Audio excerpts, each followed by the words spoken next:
Salve saudara, ini merupakan sambungan apologetika Katolik berupa penegasan terhadap kebenaran tipologi Maria sebagai tabut perjanjian baru. Vamonos. Dalam istilah mereka reformasi, tapi maksudnya tidak ada yang bisa menghentikan pemberontakan di dalam protestantisme. Tuhan sendiri angkat tangan, membiarkan kalian membelah diri terus-menerus sambil membela diri. Ya, Tuhan sendiri nonton kamu sudah mau buat apa? Soalnya mau tunduk lah begitu, tidak bisa atur lagi.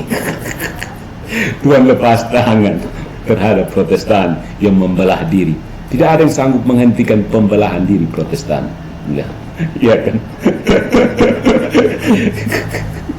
Nah, kesimpulan dari apologi Katolik yang pertama, tipologi adalah metode penafsiran yang sah dalam Alkitab dan tidak boleh ditolak hanya karena digunakan untuk membela ajaran Katolik. Yang kedua, Maria sebagai tabut perjanjian baru memiliki dasar kuat dalam kitab suci dengan paralel yang konsisten antara perjanjian lama dan perjanjian baru. Ketiga, Wahyu 12 secara sah dapat diterapkan pada Maria tanpa meniadakan aspek gereja atau Israel dalam simbolisme teks. Dan yang keempat, Maria Assumpta bukan ajaran baru, tetapi bagian dari tradisi gereja yang telah berkembang sejak abad-abad awal kekristenan. Yang kelima, Semper Virgo didukung oleh penggunaan bahasa Ibrani atau Aramaik dalam Alkitab serta kesaksian dari gereja mula-mula. Dan demikian, ceramah DN tidak berhasil membuktikan bahwa ajaran Katolik tentang Maria bertentangan dengan kitab suci atau tradisi suci. Tidak berhasil. Failed. Nice try. Nah, setelah memberikan refutasi, mari kita berikan penegasan dari perspektif logika dan filsafat terhadap apologi Katolik yang baru saja kita tegaskan. Nah, untuk memperkuat argumentasi kita terhadap kritik Protestan de Kingadas dalam ceramahnya itu, kita dapat menggunakan analisis logika dan filsafat, terutama dalam bidang hermeneutika, epistemologi, dan metafisika. Hermeneutika itu teknik cara menafsir, epistemologi itu cara memperoleh pengetahuan, kebenaran, dan metafisika itu struktur keberadaan. Ya. Nah, kita akan memeriksa tentang tipologi tabut perjanjian baru. Yang pertama, logika hermeneutika, tipologi sebagai metode yang valid. Ya. Ada kesalahan kategorisasi dalam kritik terhadap tipologi. Ya. Argumen de Kingadas itu mengandung kesalahan kategorisasi, category mistake, yaitu menyamakan tipologi sebagai bukti utama dengan tipologi sebagai bentuk interpretasi sekunder yang menegaskan suatu doktrin yang sudah ada. Ini penting.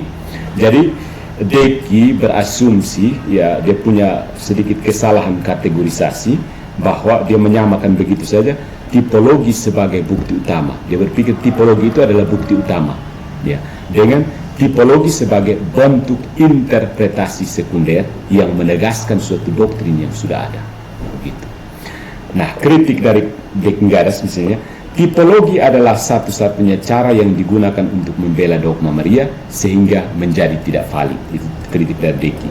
Refutasi logisnya, tipologi tidak digunakan sebagai bukti utama di sini, melainkan sebagai konfirmasi tambahan terhadap keyakinan yang sudah diterima dalam tradisi suci. Ya. Kemudian analogi yang logis, kita pakai analogi maksudnya. Saya kesulitan juga yang menerjemahkan istilah teknis. Analoginya, tipologi bukan sebagai basis itu sendiri, tetapi sebagai penafsiran sekunder untuk menjelaskan sesuatu yang sudah dipercaya. Dalam sains misalnya, teori relativitas Einstein tidak hanya bergantung pada bukti eksperimen tertentu, tetapi juga pada prinsip fisika yang mendukung teori tersebut. Jadi, ada eksperimen tertentu, tapi juga bergantung pada prinsip fisika tertentu. Dan bahkan prinsip fisika itu bergantung pada prinsip matematika tertentu. Sehingga seseorang kalau mau bereksperimen tentang teori tertentu, dia tidak harus semua teorinya dieksperimentasi pelan. Itu nanti bagaimana ya? Nonsense, it doesn't make sense. Ya, demikian juga, jadi maksudnya begini, dalam sains teori relativitas Einstein tidak hanya bergantung pada bukti eksperimen tertentu, tetapi juga bergantung pada prinsip yang diterima, begitu. Prinsip fisika yang mendukung teori tersebut. Jadi dia fokus ke bukti eksperimen itu saja, tapi prinsipnya dia tetap terima. Kalau prinsipnya tidak, dia harus buktikan sendiri, itu nanti jadi regress infinity kan? Berarti dia harus bagaimana nantinya? It doesn't make sense, begitu. Nah, itu maksudnya pentingnya menerima tradisi kan begitu ya. Demikian pula tipologi dalam kitab suci adalah pola berulang yang menunjukkan kebenaran teologis yang lebih dalam, bukan bukti eksplisit yang harus dibaca secara literal. Sebenarnya itu apa? Pattern ya. The pattern how God works in salvation. Begitu ya gaya-gaya Inggrisnya. Pattern itu apa ya? Pola bagaimana Tuhan, pola ekonomi keselamatan lah, pasti dimengerti oleh fulan teologi. Pola ekonomi keselamatan, ya. Itu dari segi logika hermeneutika ya. Yang pertama ini ada categorical mistake, yang kedua itu ada reduksi hermeneutika, ya. Penolakan terhadap tipologi oleh DN Garas mengandung reduksi hermeneutik, ya. Sebuah kesalahan dalam menafsirkan teks hanya berdasarkan eksplisitnya kata-kata. Sayang sekali ya, bukan makna mendalamnya. Ingat kan filsafat nominalistik? Jika kita hanya menerima doktrin yang memiliki ayat eksplisit, saudara-saudariku yang terkasih, maka konsep Tritunggal, kanonisasi Alkitab, dan ibadah hari Minggu juga harus ditolak, Soset. Karena tidak ada ayat eksplisit yang menyatakannya. Itu semua ajaran gereja. Ya. Dalam filsafat bahasa, philosophy of language, makna sebuah teks harus dipahami dalam konteks historis, budaya, dan semantik, bukan hanya dalam arti literalnya. Jadi, menurut saya Pak Deki harus menjelaskan apa yang dia maksud dengan eksplisit dan implisit. Ya, mungkin itu yang harus ditegaskan sehingga kita bisa tahu, oh dia maksud eksplisit itu maksudnya apa sih, dan implisit maksudnya apa, apalah. Jadi dari prinsip logika hermeneutika, makna sebuah teks tidak hanya berasal dari apa yang tertulis secara eksplisit, tetapi juga dari konteks historis dan pola pengulangan makna dalam wahyu ilahi. Ingat, wahyu ilahi itu lebih luas daripada sekedar ayat-ayat kitab suci Protestan yang terdiri dari 66 buku yang disunat dari bukunya Katolik berjumlah 73 itu, bukan? Oke. Itu yang pertama, penegasan dan penolakan ya, atau apa?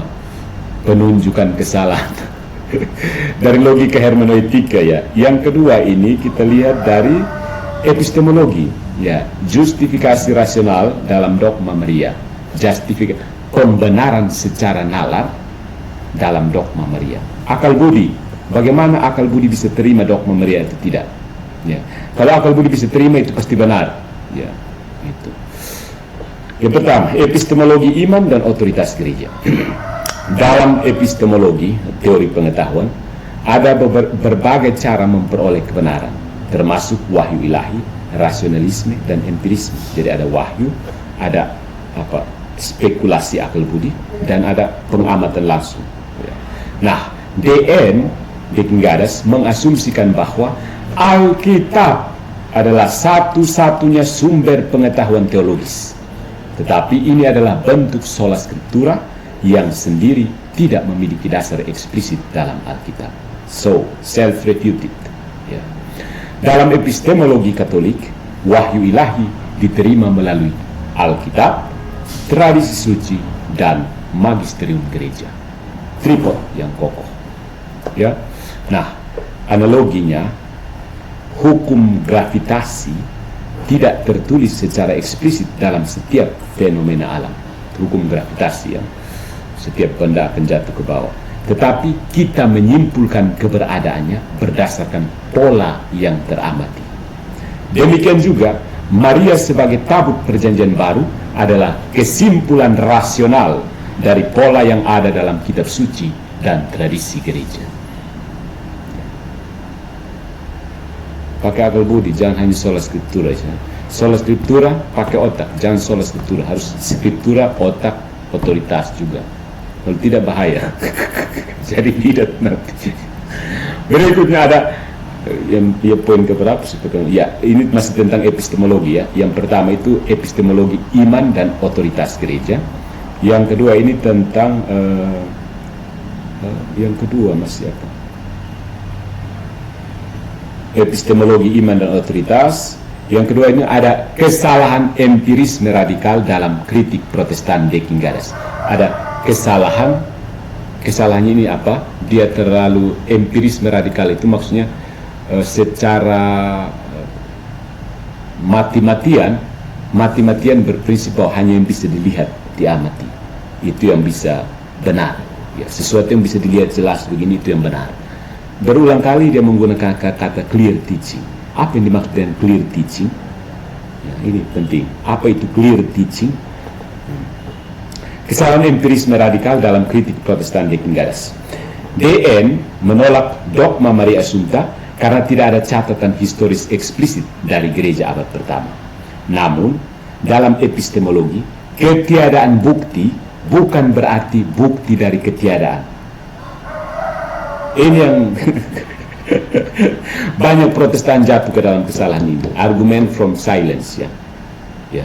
Di situ kan tidak dicatat bahwa di ayat di Alkitab tidak ditulis bahwa Maria tidak diangkat ke surga. Tapi mereka mati-mati berpikir bahwa Maria tidak diangkat ke surga misalnya. Dalam epistemologi, ketiadaan bukti bukan berarti bukti ketiadaan. Ini argumentum ad ignorantiam. Evidence absence of evidence bukan berarti evidence of absence. Absence of evidence bukan berarti evidence of absence. Ketiadaan bukti bukan berarti bukti ketiadaan. Atau tidak ada absence of evidence. Absence of evidence, ketiadaan bukti bukan berarti bukti tidak ada. Tidak ada bukti bukan tidak bisa menjadi bukti bahwa tidak ada. Ya kan? Kalau tidak ada bukti itu bukan bukti bahwa tidak ada. Sampai sini bisa tangkap kan? Kalau tidak ada bukti, itu bukan berarti bukti bahwa tidak ada. Tidak adanya bukti bukan merupakan bukti bahwa tidak ada. Tidak ada bukti bahwa, bagaimana ya? Tidak ada bukti bahwa ada patung di kamar saya. Tidak ada bukti bahwa ada patung di kamar saya. Itu bukan berarti bukti bahwa tidak ada patung di kamar saya. Iya kan? Tidak ada bukti bahwa ada patung di kamar saya. Itu bukan berarti bukti bahwa tidak ada patung di kamar saya. Sampai sini bisa paham kan? Ya, bisa kan? Oke. Ya. Nah, banyak kebenaran historis yang tidak memiliki bukti dokumenter langsung, tetapi diterima sebagai fakta berdasarkan tradisi lisan dan kesaksian historis. Misalnya dalam dunia yang lebih luas, keberadaan Socrates hanya diketahui melalui tulisan murid-muridnya. Socrates. Nah, prinsip epistemologinya adalah pengetahuan diperoleh bukan hanya melalui dokumen tertulis, tetapi juga melalui tradisi yang dipegang oleh komunitas yang sah. Begitu. Itu baru keren, namanya pengetahuan yang benar. Oke, itu sudah kita lihat hermeneutikanya dan epistemologinya. Let's go deeper, down deeper. Kita akan melihat poin dari metafisika. Metafisika ini agak kelihatan agak keren-kerenannya. Metafisika artinya apa ya? Oke. Saya juga tidak tahu metafisika itu apa. Pokoknya kita sebut saja metafisika. Ontologi Maria sebagai tabut perjanjian. Keberadaan Maria, dasar keberadaan Maria sebagai tabut perjanjian. Penting ontologinya. Yang pertama kita melihat Maria dan metafisika kesucian. Maria dan metaphysics of holiness. Metaphysics of holiness. Kamu pahami seperti apa? Itu dulu yang kamu pahami. Penting dulu pemahaman. Dari perspektif metafisik, sesuatu yang melampaui fisika sekarang ini, konsep Maria sebagai tabut perjanjian baru masuk akal berdasarkan prinsip analogia entis. Kata baru lagi ini membingungkan lagi. Analogi entis itu artinya analogi keberadaan, kemiripan tanda petik, keserupaan keberadaan, being, analogy of being, analogi entis. Nah, dalam metafisika, segala sesuatu yang memiliki relasi khusus dengan yang suci harus memiliki tingkat kesucian yang lebih tinggi. Analogi entis itu kan, kalau hierarchy of being itu Allah, ya, kalau dalam metafisika atau mistik, Tuhan Allah itu ada yang paling tinggi, berikutnya ada para malaikat, kemudian ada manusia, kemudian di bawahnya hewan, lalu tumbuh-tumbuhan dan benda-benda mati. Jadi yang paling dekat ke sana itu dia harus memiliki tingkat kesucian lebih tinggi. Dan itu tentang keberadaan, analogi entis itu keberadaan. Kalau kesucian ya Tuhan yang paling tinggi. Nah, yang mau dekat dengan Tuhan sedekat Bunda Maria, kesuciannya harus mendekati Tuhan. Ya.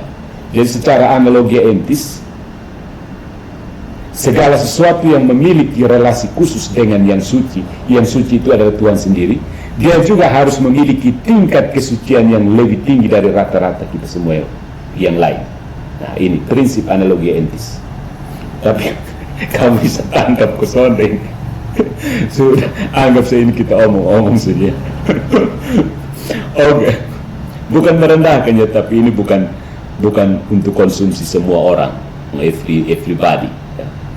Nah, jadi itu tentang analogi entis dan analogi kesucian. Lalu tabut perjanjian lama adalah wadah dari kehadiran ilahi, Shekinah. Karena itu, Maria sebagai tabut perjanjian baru harus memiliki status kesucian yang lebih tinggi. Yesus itu kan Tuhan, Allah Putra sendiri. Terus Maria tidak bisa suci kan? Ada Protestan yang mengatakan bahwa Tuhan hanya menyucikan rahimnya saja. Tapi kita harus minta kepada Protestan jelas ayatnya di mana batas-batas rahim Maria yang disucikan dan mana yang tidak disucikan. Itu nanti bagaimana? Tidak ada jawaban mendasar dari Protestan bagaimana ketuhanan Yesus menyucikan kemanusiaannya. Itu tidak ada. Mereka bilang pokoknya dia bercampur begitu, mereka tidak tahu. Pertanyaan kepada teman-teman Protestan, bagaimana caranya ketuhanan Yesus menyucikan kemanusiaannya, ya. Karena kalau dia benar-benar manusia dari spesies yang sama dengan kita, berarti itu dari kodrat yang jatuh ke dalam dosa, ya. Kalau dia manusia dari spesies lain, berarti dia tidak benar-benar menjadi manusia, dia hanya menjadi alien yang datang dan tinggal di antara kita. Jadi Protestan terjebak ke sini. Saya minta penjelasan tentang inkarnasi, ya, dari pendeta-pendeta Protestan. Itu hari waktu Natal kita bicara itu soal itu saja. Bagaimana ketuhanan Yesus menyucikan kemanusiaannya sehingga bisa akur. Ya. Kalau tidak bisa. Ya, tidak bisa. Entah inkarnasi tidak jadi atau Yesus tidak benar-benar menjadi manusia. Ya, entah inkarnasi memang tidak ada karena Yesus tidak benar-benar menjadi manusia, atau memang Yesus berdosa sehingga dia tidak menjadi Tuhan lagi. Itu saja. Yesus berdosa atau inkarnasi tidak terjadi, itu saja. Ya, oke. Jadi dalam prinsip metafisika kesucian, yang mengandung sesuatu yang ilahi harus memiliki tingkat kesucian yang setara atau lebih tinggi dibandingkan objek suci sebelumnya. Ya. Kita kan mengandung sesuatu yang setara atau mengandung sesuatu yang kudus. Terus minimal setara lah kekudusannya. Kekudusannya bukan keadaannya, holiness. Ini yang agak sulit kalau kita sudah bicara seperti mana ayatnya, mana ayat. Sudahlah. Ya, anggap saja ini kita omong-omong, ya. Oke. Jadi itu tentang prinsip metafisika kesucian. Ya, poin yang kedua masih dalam metafisika. Ini metafisika pertama, Maria, dan metafisika kesucian. Jadi ontologi Maria sebagai tabut perjanjian baru, Maria dan metafisika kesucian, lalu Maria Assumpta dan prinsip metafisika finalitas, tujuan. Prinsip metafisika finalitas dalam metafisika Aristotelian, Thomistik, Aristotelian Thomistik, setiap makhluk memiliki finalitas, tujuan akhir kan, ya, yang sesuai dengan hakikatnya. Jika Maria adalah Theotokos, Bunda Allah, maka finalitasnya tidak dapat disamakan dengan manusia biasa yang mengalami kebinasaan. Tidak bisa, bertentangan dengan prinsip logika. Seperti dalam metafisika kristologi, di mana Yesus bangkit dengan tubuh yang mulia, Maria sebagai manusia pertama yang sepenuhnya meneladani Kristus harus mengalami finalitas yang serupa, yaitu pengangkatan tubuh ke surga. Ya, penting. Kalau tidak akan bertabrakan dengan nalar finalitas. Dia sudah jadi bunda Allah, terus finalitasnya apa? Menjadi bunda Allah itu tujuannya apa? Nah, dalam prinsip metafisika finalitas, jika tujuan akhir manusia adalah bersatu dengan Allah, maka Maria sebagai yang paling suci di antara manusia harus mencapai tujuan ini lebih dulu dibandingkan manusia biasa, bukan? Ya. So, jadi metafisikanya ada dua, metafisika kesucian, ya, metafisika ini, metafisika kesucian dan prinsip finalitas, metafisika finalitas. So, dari kesimpulan secara filsafat logika dalam untuk penegasan apologetika Katolik, secara logika hermeneutika, tipologi adalah metode yang sah dan digunakan dalam kitab suci. Menolaknya berarti mengabaikan pola interpretasi yang ditetapkan oleh Yesus dan para rasul. Secara epistemologi, dogma Maria tidak hanya didasarkan pada Alkitab, tetapi juga pada tradisi dan kesaksian sejarah, sebagaimana banyak doktrin Kristen lain yang tidak memiliki bukti eksplisit di dalam Alkitab. Secara metafisika, konsep Maria sebagai tabut perjanjian baru dan Maria Assumpta dapat dijelaskan dengan prinsip kesucian dan finalitas, di mana Maria sebagai bunda Allah harus memiliki keberadaan yang sejalan dengan kehadiran ilahi yang dikandungnya.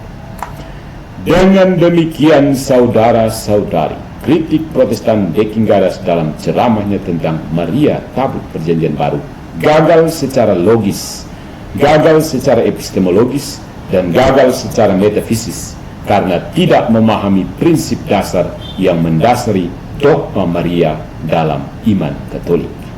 Case closed. Begitu ya. Screenshot PowerPoint-nya. Terima kasih atas tanggapan, dan demikian orang Katolik jangan anggap rendah bahwa oh ternyata kita punya doktrin ini lemah sekali, bisa ditendang-tendang Protestan ya. Tidak bisa. Oke, begitu.